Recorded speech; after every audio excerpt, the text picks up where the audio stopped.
Welcome to the Dice Tower, a series of videos about games and the people who played them. And now, here are your hosts, Tom and Holly Vasel. Oh. Welcome to the Dice Tower. Welcome to the Dice Tower. I'm Tom Vasel, and this is Holly, my daughter. And today we'll be talking about some more great games that you can get. I've been talking about my top 200 games, which seems like, that they may not be that good, but they really are. And it's a wide, diverse range. In fact, the 5 games we're going to talk about today are certainly an unusual group of games. The first is Pizza Box Football. Now, this is really a little bit nicer than most pizza boxes that you'll find, and it does look like there's a lot of stats in the game, but it's very, very simple.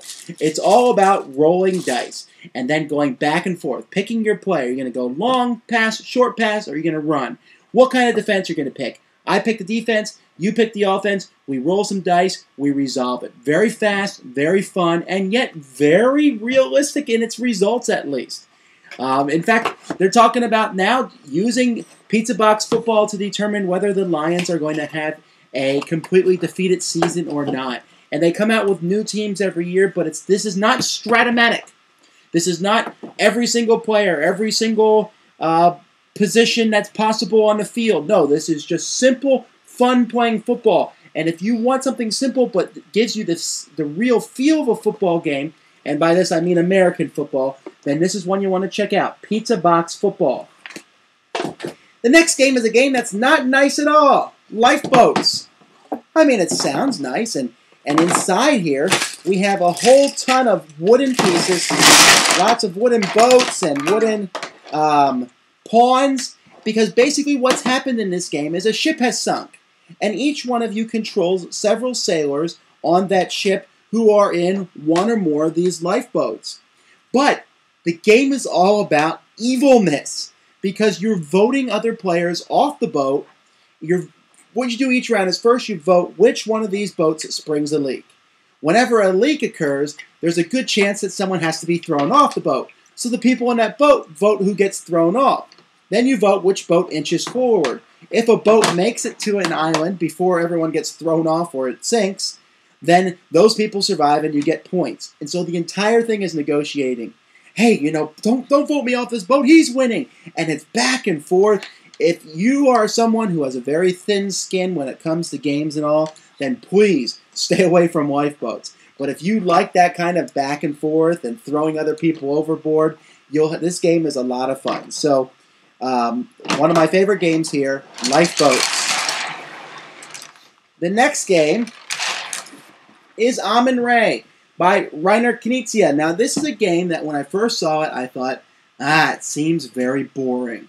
And the theme itself about building pyramids is fairly boring, as you're going to be bidding on different areas of Egypt and building up on that. But the game works so well that I like it despite the theme.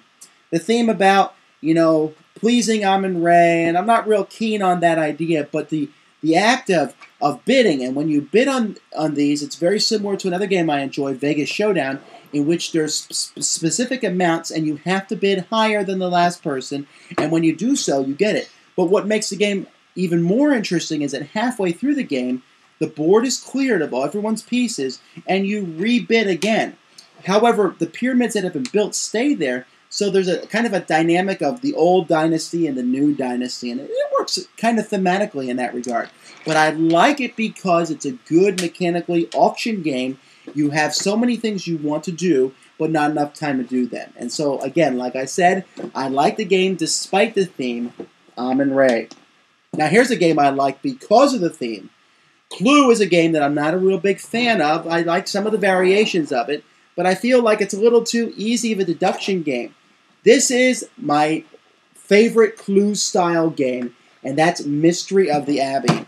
In Mystery of the Abbey, you are trying to find out which of several monks has committed murder, and you do so on a very beautiful board that shows the Abbey, and you'll be taking a sheet here of different suspects, and one of these suspects is the person who has committed the murder, and you're moving around the board, and you're asking each other questions, trying to ascertain which one of these people is the one who did the murder. Yep, there's even a little bell included with the game. When it's time for mass to happen, you ring the bell. There's dice, there's cards. It's a little more chaotic, perhaps, than Clue. But the nice little pieces that you have, the little monks that you move around, are a lot of fun. And these sheets, I feel bad marking them off because they're in full-blown color.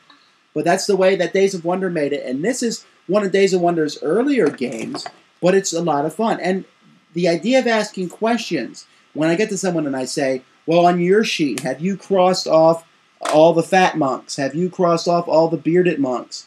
Do you have any monks from the Franciscan order on your sheet? But whatever question you ask, you realize you're helping other people too. So as you get better at the game, you start asking questions that kind of help only you and give you information only. The game can be kind of ruined by somebody who maybe doesn't know the right questions to ask, but like I said, fantastic production values, a lot of fun playing the game, and this is what Clue should have been, Mystery of the Abbey. My final game that I'll talk about today is The Great Space Race. You may not have heard of this game before.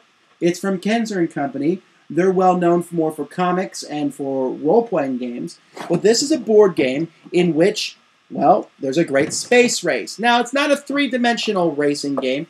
Instead, it's a two-dimensional racing game, and in fact, the components themselves are really not that great. Lots and lots of counters, and your ships. It seems like every ship that I got in the game so far has broken little plastic ships. But the game itself is just a pile of fun because what you're doing is you'll be playing cards that move your ship on a prearranged path. For example, there's a dog leg right, and it will move my ship that way, and I have to determine which direction I'm going to move, how far, and I'm playing these cards beforehand. And that would be interesting in and of itself. It's a little bit like Robo Rally, where you play your cards and you try and maneuver your ship. But as the game progresses, you're dropping mines, trying to blow up other ships. You might get guns to shoot ships. A black hole may suddenly appear. You can drop nukes. A space amoeba can occur, or some globular goo.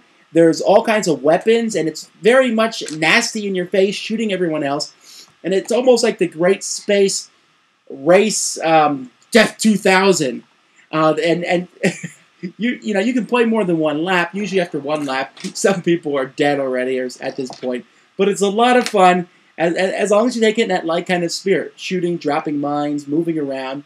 But there's not that much luck. You just take the cards and you try and maneuver and hope that you're maneuvering out of the way of the mines and the guns of the other players.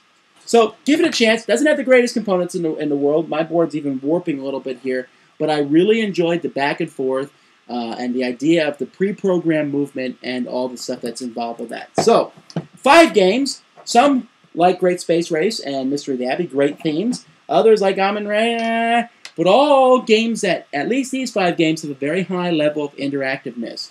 And that's something I've always enjoyed in games. So, until next time, I'm Tom Vasel, and this is the very Christmassy Holly, and we'll see you guys then.